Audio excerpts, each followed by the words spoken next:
Alright, mega love shout out. Dalawin nga natin si Attorney Enzo Recto, mga kakabsat. Alright.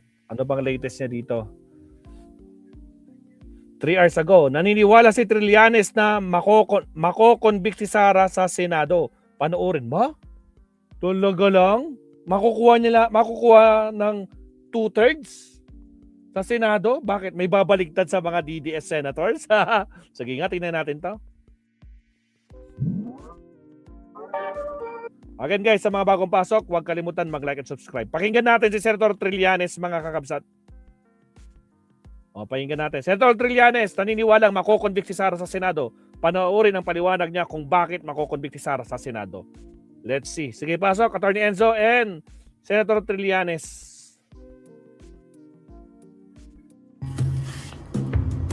Wala nang maraming paligoy-ligoy pa. Diretso sa punto na. Maiksi lang ang komentaryo, pero diretso sa punto. Maraming kuro-kuro, may tiwali, may totoo. Dito, sa puntong diretso tayo. Punto, diretso. Sa tingin naman natin, sigurado na dito sa Justice Committee na sa April 29, madidetermine yan, may probable cause. Sigurado naman tayo na halos na sa House, kahit si dating Secretary Ronald Llamas, sabi niya may 152 na siyang titingnan na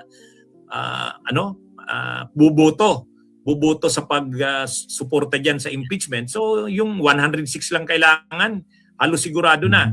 Ang problema na lang talaga, Sentry, yung sinasabi sa Senado. Ano bang tingin mo? Kaya-kayang lumusot ito sa Senado? Kasi yun yung sinasabi ni Panelo, yun yung sinasabi nila ng mga DDS na kahit lumusot pa yan sa Kamara, sa Senado, hindi yan. Ikaw, ano bang assessment mo sa ngayon? Ang pananaw ko po dito ay we will take it one step at a time. Di ba? Pagdating nito sa Senado, pag nilabas yung mga ebidensya at ako naman ay kumpiyansa na yung ebidensya na nakita natin so far at yung mga susunod pa, ito ay makakakumbinsi ng publiko. Kasi pag nilabas po ito sa Senado, mas mahihimay pa ito at mas nakatutok yung mga kababayan natin dun sa live proceedings. Tapos, ang mangyari nito, pag nakumbinsi yung publiko doon sa ebidensya, susunod na rin yung mga senador kasi representante sila ng taong bayan. So, nakita po natin ang nangyari yan nung kay Chief Justice Corona na impeachment. Nung una, maraming senador na leaning acquittal, pero nung lumabas yung ebidensya, ultimately, 20 senators ang nag-convict kay late Chief Justice Renato Corona. Dito, kasama ka doon, ano? Opo, sama po ako doon. Ito, nagbibilangan sila ngayon Teka muna, hindi ngayon ang verdict. Doon yan sa dulo pagkatapos ng presentation ng ebidensya. At titignan nila, bukod dito sa mga ebidensya ng prosecution, pag nakita nilang how yung depensa ni Sara, ano yun? Mas makakadagdag pa yun sa desisyon para i-convict si Sara. Yun. So, bagamat sa ngayon, kung titingnan natin, medyo parang uphill, pero sa tingin ni Sentry, nandyan ang posibilidad na babago yan. Kasi nga, yung experience noon kay Corona, na senator noon si Sentry nung una, 23 noon ang senador. Nung una, ilan ba yung originally yung parang i-acquit si Corona noon? Mga 13 ho. Mga 13 ang leaning acquittal. Oo. Base doon sa mga nag-aanalisa, 10 daw yung leaning conviction, 13 yung leaning acquittal. Parang ganito rin. Parang ganitong division. Pero kinalaunan, 20 yung nag-convict, 3 yung nag-acquit. So, yun yan. Doon mo malalaman na ang botohan hindi sa simula. Ang botohan doon sa dulo. Tapos ito po, kinakategorize ko nga, attorney, yung mga senador. Yung isang category ng mga senador, ito yung mga may prinsipyo. ito yung nag-decide base sa ebidensya at pagka ito ay na-prove base sa ebidensya, magko-convict.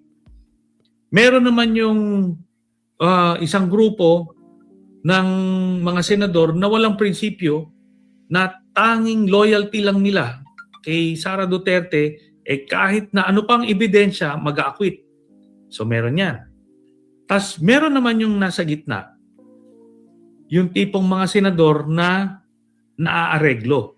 Sabihin na lang natin. Oh, really? Yung transactional senators na tinatawag. Ang tanong dyan, nung mga yan, ano ba ang akin dyan pag nag-convict ako? Yun. Ganun po yun. Ay, ganon. So, marami-rami din yan. Pero ang bilang sa ngayon, abot na ng 16. May pang 17 na baka sakali buffer. So yun po yung base sa impormasyon na nakalap ko. Infantry joins large-scale battles in the free online action game War Thunder.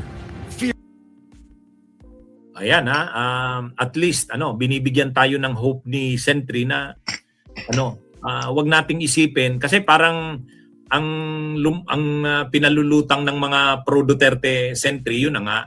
Sa House sigurado kayo pero pagdating sa Senate sigurado naman daw sila na hindi. Pero yun nga, pinaliwanag ni Sentry hindi. Kumbaga bilog ang bula. Hindi Bilog kahit ang bula. naman nung panahon ni Corona, ganun yung pagtingin. Kasi overconfident si Corona noon kasi karamihan ng senador mga ni Gloria. Kasi si Corona dating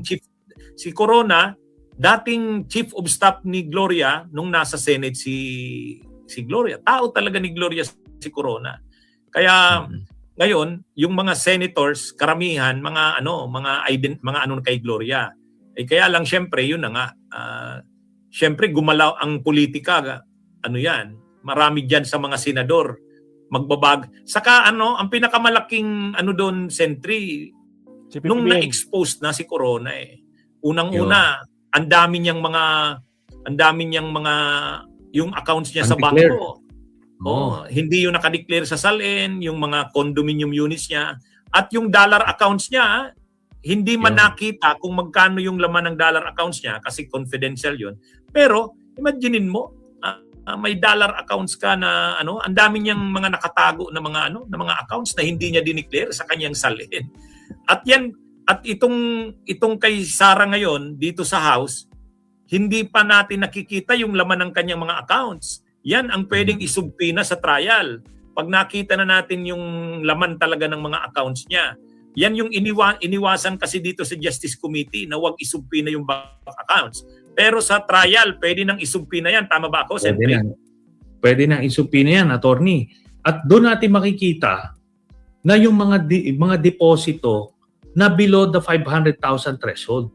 Kasi itong nakita ng AMLAC, ito lang yung base sa batas, base doon sa kanilang system, yung automatic reporting. Pagka nagkataroon ka ng transaksyon na more than 500,000, yun lang yung automatic na natatransmit sa AMLAC. Pero yung below 500,000, at ako naniniwala ako dito kasi pag kinenta namin, attorney, yung listahan, yung buong dokumento ng bank account ni Sara, lumalabas almost 500 million yung mas malaki na withdrawal Paano nangyari yun? Ang pumasok kung magkano, tapos yung withdrawal higit ng 500 million. Ibig sabihin nun, may nagdideposito na below the threshold na 500,000. Kagaya ito nung ginawa ni COMELEC Chairman Bautista, kung maalala ninyo, attorney, nung in-expose siya nung kanyang asawa, lumabas, nakita doon sa passbook, ang deposito niya, mga tagti 300,000. Multiple 300,000 transactions per day. So, ibig sabihin, kasabwat niya yung local branch managers kasi hindi mangyayari ito kung inire-report ito suspicious transaction kasi kahit below the 500,000 siya pero series of 300,000 deposits dapat lumabas ito. ire-report niya suspicious. Hindi dapat makikita yan. Kaso na passbook nilabas nung asawa niya eh. Di nahuli ngayon. Palagay ko ganun din ang ginawa dito. Kasi kung maalala ninyo, attorney, yung branch manager sa Julia Vargas na BPI, nung naging presidente si Digong, ginawa niyang SSS president. Di wow. Mantakin niyo naman na anong reward yun. Ibig sabihin, ito, binibigyan lang yan ito ng, nilalapagan ng pera, tapos nagtatransfer ng tagpo 400,000, probably, multiple 400,000 deposits. Kaya hindi nakikita ng AMLAC. Tapos hindi rin nire-report na suspicious bank transactions kasi kasabwat sila. So yan, makikita yan pag inungkat yung buong account. Tandaan natin mga kababayan, hindi pa talaga natin nakikita yung accounts ni Sara kasi hindi naman sinugpi na yung accounts. Ang sinugpi na ay yung mga transactions na na-flag ng AMLAC. Kumbaga, yan na nga yung pinapaliwanag ni Congresswoman Beatrix Lustro. Wala silang mali na ginawa kasi hindi naman nila sinugpi na sa Justice Committee yung mga bank accounts ni Mans at saka ni Sara. Ang sinugpi na nila yung mga transactions na na-flag ng COA ay ng AMLAC dahil covered transactions yon o kaya suspicious transactions. Pero pag nakita natin yung accounts, tama si Sentry, yung makikita mo talaga doon, halimbawa sa isang halos siguro araw-araw may pumapasok ganitong pitsa may pumasok na ganito, talagang yan. At kaya lang ang magsusubpi na talaga niyan, isusubpi na yan ng prosecution sa sa trial na. Kaya mas marami pa tayong makikita sa trial. Ito parang tip of the iceberg pa lang lahat itong nakikita natin kasi siyempre nalilimitahan yung powers ng Justice Committee. Ayaw ng Justice Committee na masyadong gamitin yung powers niya kasi dadalhin na naman sa Korte Suprema yung issue. Nagiging maingat din si Congresswoman Beatrix Lustro. Pero siyempre sa Senate na, sa trial, ang Senate as an impeachment. Hunyog, halikan na So yan mga basat, no? So actually tama din naman siya sabi nila, no? Kasi once na lumabas na yung mga bank records at kapag nakita doon talagang billion talagang pumasok lalo na sa mga drug lords, sa Pogo at magbubulag-bulagan yung mga senador na yan. Naku po, malaking problema ng mga senador. Kaya nga sabi nga, tama yung ginawa ng Kamara kanina. Hindi nila binuksan yung BIR. Bahala na yung Senado. Kaya sila ang sisisihin doon kapag hindi lumabas yung box ng BIR. Kaya, naku po, mape-pressure talaga sila dyan, Sir Leonardo. Kaya, naku po. O, siya. Next topic tayo, mabsat. Maraming salamat, Senator Trillanes, mabsat, no? So, countdown muna tayo in 30 seconds.